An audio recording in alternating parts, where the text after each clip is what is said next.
Warm greetings, children. Today we are going to start with another chapter of class 10, that is Dust of Snow, written by Robert Frost. Before starting with the poem, I want you to have an introduction of the poet. Robert Frost was one of the best American poets, according to me. My reasons would suffice you. He entrails his content with more of truth of life. His motivation centers around amalgamation of values, episodes from rural areas, regret, remorse, pang, but at the end of the time, rather at the end of the content, you will be amazed to see that we learn so much from life.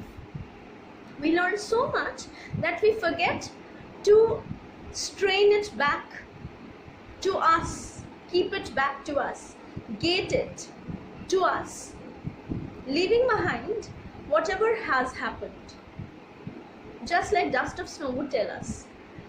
Many of his poems have made me fall in love with him. Actually, his genre has got ruinous and grotesque simplicity.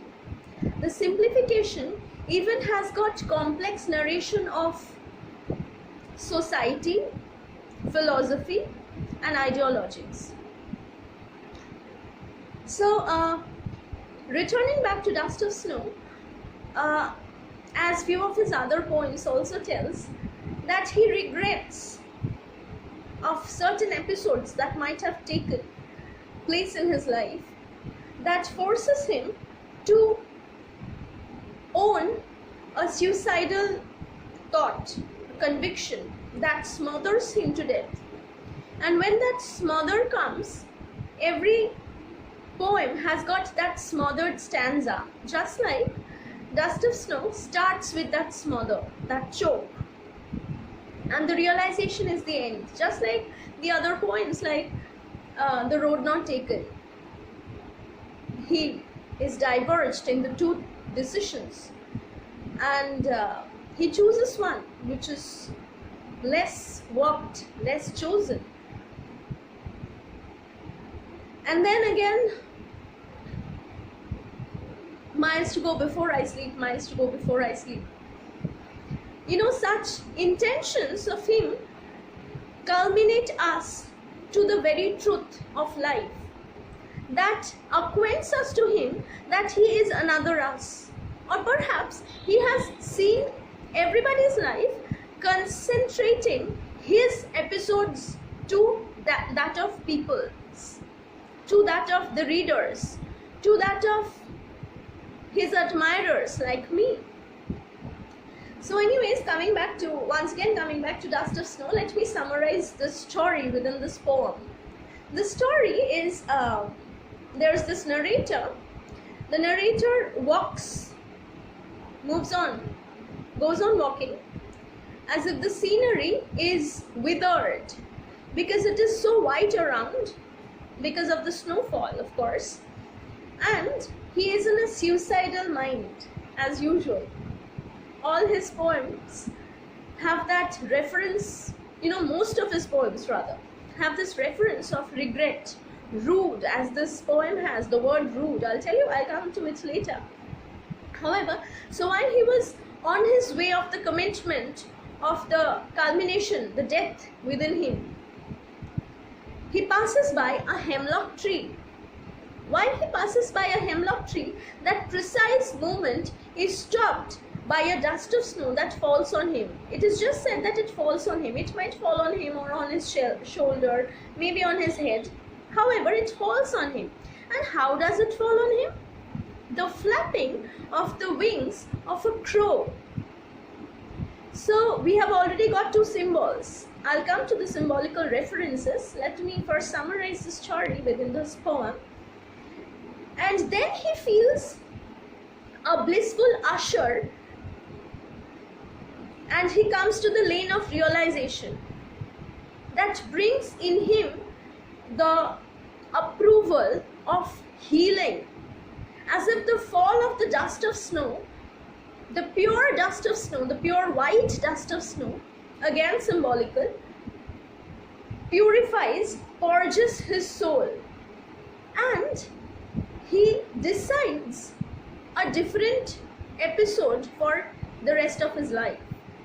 And then the poem tells that he changes his decision and he changes his path. Here, children, the path is referred to the rest of his life. He changes the course of the rest of his life and allows the pure fall of the dust, white dust of snow, to enable healing and cure within him. He was already a deceased soul, right? Because he was suicidal. He was about to commit something which was not written. However, he was enraged. Something must have choked him, smothered him to a complete disease of decision. A stop, a pause, and then he moves on. Why this change of mood? Just because of a fall of snow? Actually, it is so. And finally, he is happy, thinking that at least a part of the day was spent well, rather will be spent well, and that part, that portion of the day is actually referred to the rest of his life. If I'm not clarified, I'll make it a little simpler. He was walking from under the hemlock tree. The fall of dust made him change the mood, made him decide something else, enabling him to accept the healing power of the dust of snow that fell on him, with the help of the crow from the hemlock tree that saved him from the rude part of the life, rather day he was living through. Now coming back to the symbols. Children, remember, crow is always taken to be a symbol of death, a symbol of ill luck, a symbol of darkness. And that crow only brought a difference in his thought process, which was a good decision, which was rather a better change, which was rather a cure in him. A cure was taking place because of the crow sitting up in the hemlock tree. Again, another symbol. The hemlock tree is a symbol of poison. Robert Frost could have jolly well taken the example of an oak tree, a maple tree, a pine tree, a fir tree, but he took the example of hemlock tree. Why?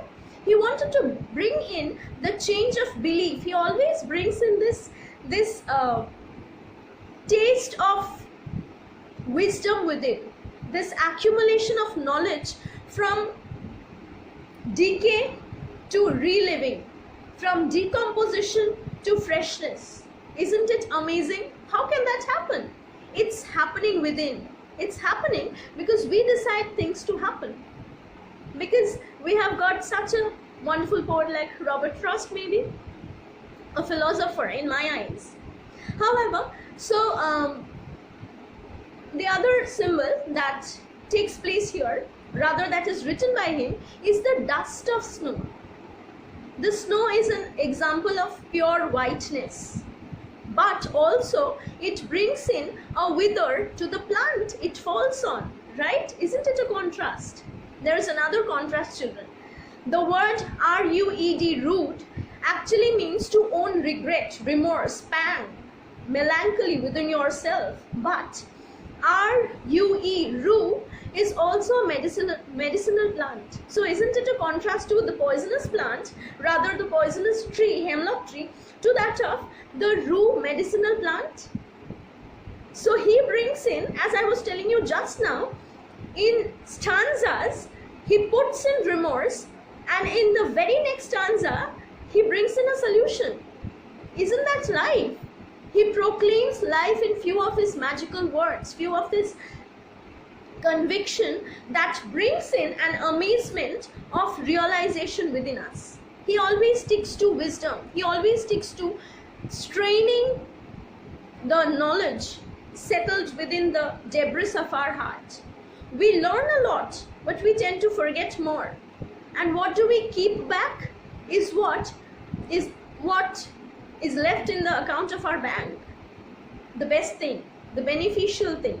What is the beneficial thing here? The belief system. Society has made a wrong belief system of taking crows, hemlock trees, rude, regret, R-U-E-D, rude, used in this poem, regret, as examples of darkness, gleam, of bleak, Stygian nonchalance, zilch. But here he has changed the meaning altogether. The following video is going to explain you line by line, referring to what each line means. Thank you.